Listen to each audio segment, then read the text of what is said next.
O'zbek kinolarining keyingi yillardagi, juda bo'lmag'ur xatti-harakatlari to'g'risida tanqidiy fikrlar ko'payib ketdi.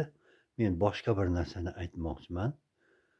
O'zbek dublyajı birinchi o'rinda turgan. Hamma unga qoyil qolgan. Hatto o'sha filmlarda ishtirok etgan aktyorlar ham ularning ovozlarini eshitib qoyil qolgan. Nahotki men o'zbekcha gapirsam deb. Bu yerda qanday salbiy narsa bor? Avvalambor ana shu eski dublyajlarning ko'p qismi bugungi kunda yo'qolib ketdi. Masalan, eng mashhur bo'lgan dublyajlardan bittasi "Ekipaj". "Ekipaj" filmining o'zbekchasi yo'q. Ustidan gapirib turishibdi hozirgisi. Yoki eski filmlarda mana "Changda qolgan gul", "Yangi Dehli" deymiz, "Tosh va gul", "Tosh ustida daston". Bu filmlarning o'zbekchasi bor edi, yo'qolib ketdi. "Ramvash" ham allaqachon yo'qolib ketgan. Yaqinda bir filmni ko'rdim, "Afoniya". Hozirgi zamonda o'zbekchaga dublyaj qilibdi. Odam kulgisi qisdi edi. Eski dublyajı qayoqqa ketdi?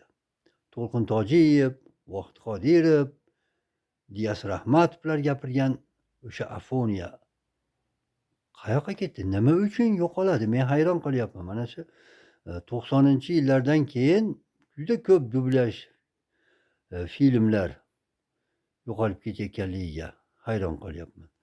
Nima uchun yo'qoladi degan savolga javob bo'lishi kerak-ku.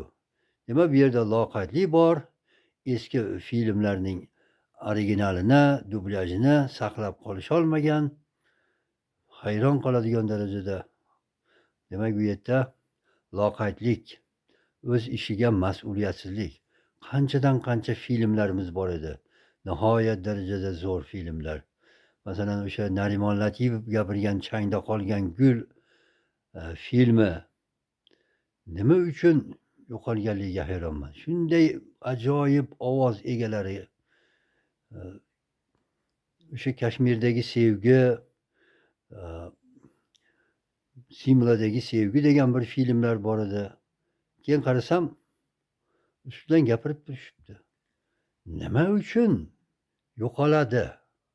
Nima uchun? Mana shu yerdagi mas'ul shaxslar javob berishlari kerak.